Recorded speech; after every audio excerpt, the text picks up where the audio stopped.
Current affairs decode का है। आज हम एक ऐसे मुद्दे के तह तक जाएंगे जो सुनने में सच कहूं तो थोड़ा अजीब लगता है।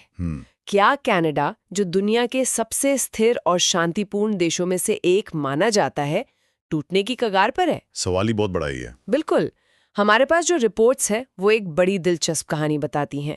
कनाडा का सबसे अमीर प्रांत अल्बर्टा अलग होने की बात कर रहा है। और सिर्फ बात ही नहीं कर रहा। हाँ, और इस कहानी में अमेरिका और पूर्व राष्ट्रपति डोनाल्ड ट्रंप की भी एंट्री हो गई है। बिल्कुल, ये सिर्फ एक अंदरूनी राजनीतिक खींचतान नहीं है, बल्कि अब ये एक कह सकते हैं कि अंतर्राष्ट्रीय मामला बनता जा रहा है। कैसे? खबरें ये हैं कि अल्बर्टा के जो अलगाववादी नेता हैं, वो अमेरिकी सरकार के बड़े अधिकारियों से बंद दरवाजों के पीछे मिल रहे हैं। अच्छा।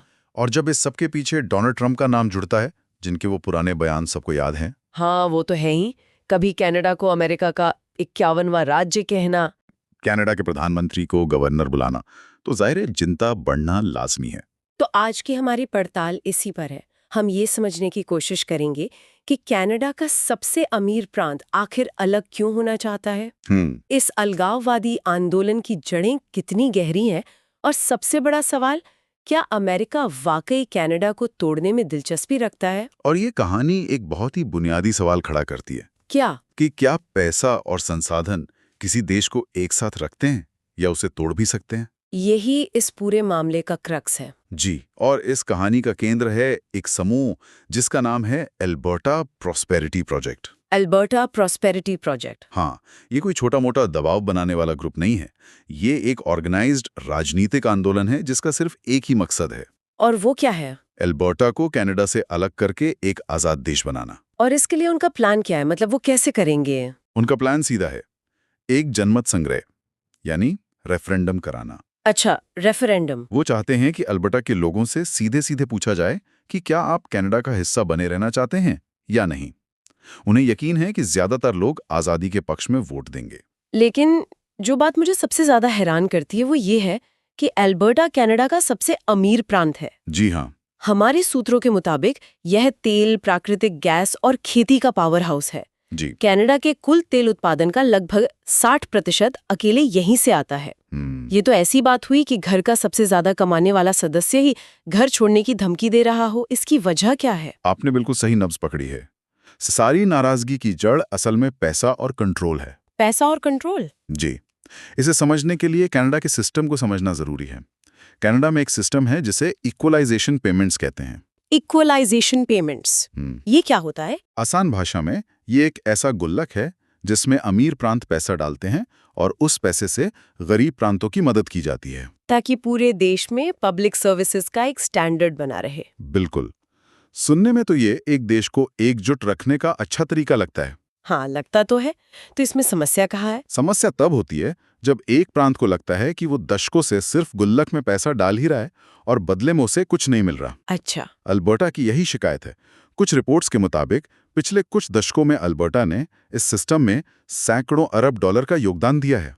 सैकड़ों अरब डॉलर? जी, ये एक ऐसी रकम है जिससे कई छोटे देशों की पूरी अर्थव्यवस्था चल सकती है।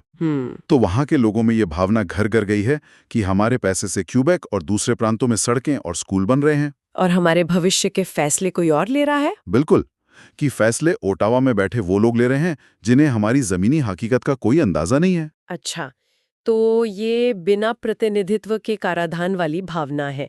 वी पे, अदर्स डिसाइड। एग्जैक्टली। भुगतान हम करते हैं और फैसले दूसरे लेते हैं। और ये टकराव सबसे ज्यादा कहाँ दिखता है? ये टकराव सबसे ज्यादा तब उभर कर सामने आता है जब बात ऊर्जा और पर्यावरण नीतियों की होती है। अच्छा। सोचिए, अल्बर्टा की पूरी पहचान, उसकी अर्थव्यवस्था की रीढ़ तेल और गैस इंडस्ट्री है। लाखों लोगों का रोजगार इससे जुड़ा है। वहीं दूसरी तरफ कनाडा की संघीय सरकार, जिसका नेतृत्व जस्टिन ट्रूडो कर रहे हैं, की प्राथमिकता है क्लाइमेट चेंज से लड़ना। तो मतलब ओटावा अल्बर्टा से कह रहा है कि हमें तुम्हारा तेल का पैसा तो चाहिए, लेकिन तुम्हारा तेल निकालने का तरीका पसंद नहीं है। एक तरह से यही बात है। जाहिर है इससे तो टकराव होगा ही, और हो भी रहा है। यही हो रहा है। संघीय सरकार कार्बन टैक्स लगाती है जिससे तेल उत्पादन महंगा हो जाता है। वो नई तेल पाइपलाइनों के प्रोजेक्ट्स को मंजूरी देने में सालों लगा देती है या उन्हें मतलब पर्यावरण संबंधी कारणों से रोक देती है। अल्बर्टा के लोगों को लगता होगा कि ये नीतियां सीधे सीधे उनकी रोजी रोटी पर हमला है। बिल्कुल, उनका कहना है कि ओटावा को अल्बर्टा के लोगों की नौकरियों से ज्यादा अपनी क्लाइमेट इमेज की चिंता है। तो ये सिर्फ एक आर्थिक लड़ाई नहीं रही। नहीं, अब ये पहचान की लड़ाई बन गई है। एक तरफ अल्बर्टा की पहचान है जो तेल और गैस से जुड़ी है, और दूसरी तरफ कनाडा की भविष्य की पहचान है जो ग्रीन एनर्जी पर आधारित है। तो ये नाराजगी कोई नई नहीं है, बल्कि सालों से पनप रही है। इस आंदोलन का इतिहास क्या कहता है?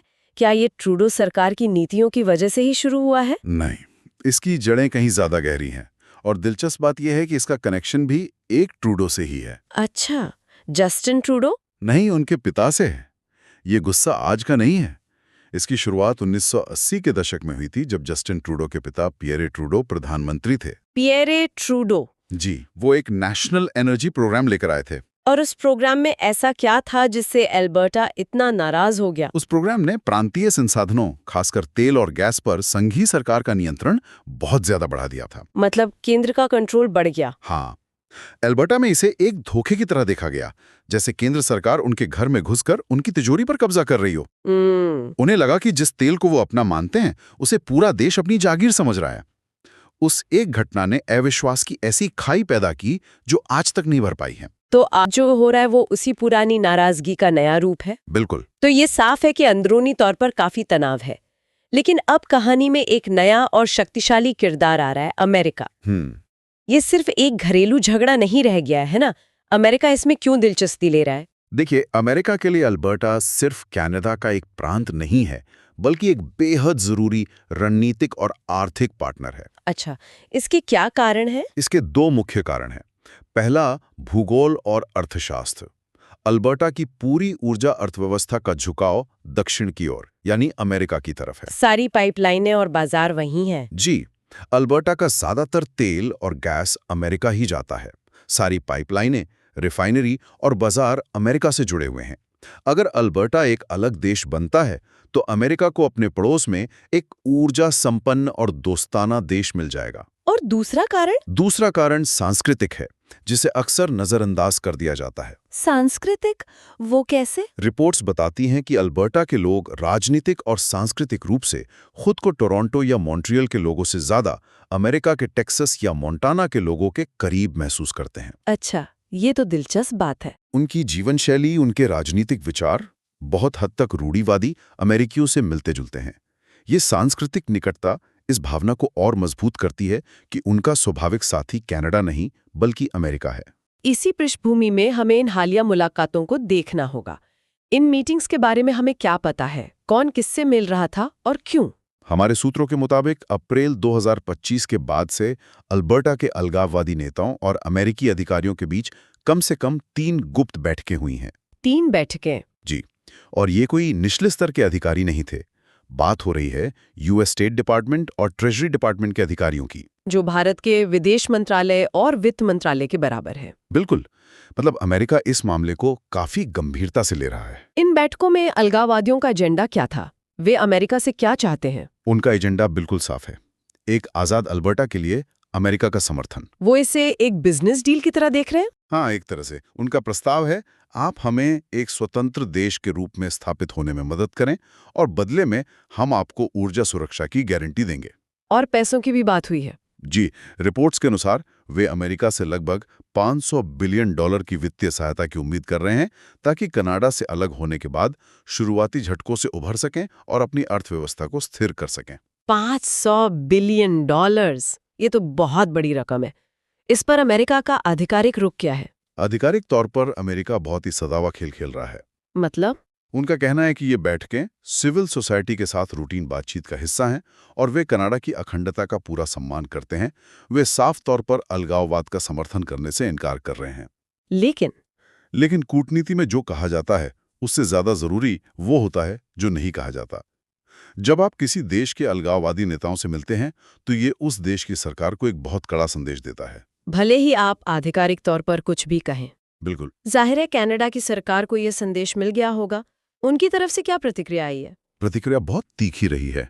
कनाडा के प्रधानमंत्री मार्क कार्नी ने सीधे तौर पर कहा है कि अमेरिका को कनाडा की संप्रभुता का सम्मान करना चाहिए। और प्रांत के अंदर? असली गुस्सा तो अल्बर्टा के प्रांतीय नेताओं में है, जो अलगाववाद के खिलाफ हैं। उन्होंने इन बैठकों को सीधे सीधे ट्रीजन यानी देशद्रोह का मामला बताया है। देशद्रोह, ये तो बहुत गंभीर आरोप है। जी, उनका कहना है कि ये विदेशी ताकतों की मदद से अपने ही देश को तोड़ने की एक अस्वीकार्य और खतरनाक साजिश है। ये बहुत गंभीर आरोप है, लेकिन यहाँ पर कहानी उलझ जाती है। एक तरफ यह आंदोलन इतना बड़ा दिख रहा है, अमेरिका तक पहुंच गया है। दूसरी तरफ जमीनी हकीकत क्या है? क्या अल्बर्टा के ज्यादातर लोग वाकई में अलग होना चाहते हैं? यही इस कहानी का सबसे बड़ा विरोधाभास है।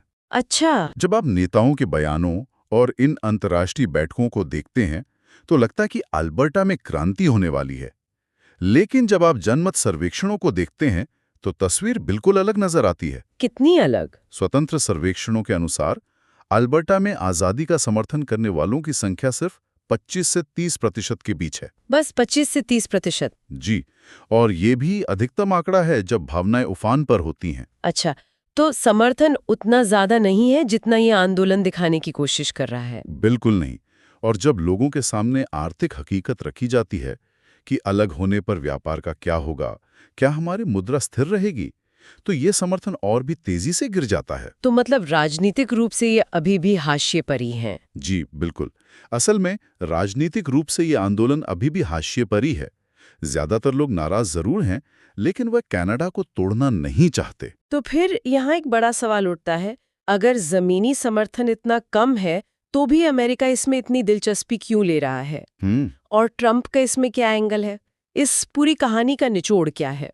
इसे समझने के लिए हमें इसे ट्रंप की कूटनीतिक शैली के चश्मे से देखना होगा। टकराव वाली कूटनीति? हाँ, ट्रंप हमेशा से ऐसे दबाव बिंदुओं की तलाश में रहते हैं जिनका इस्तेमाल वो दूसरे देशों पर अपनी बात मनवाने के लिए कर सकें।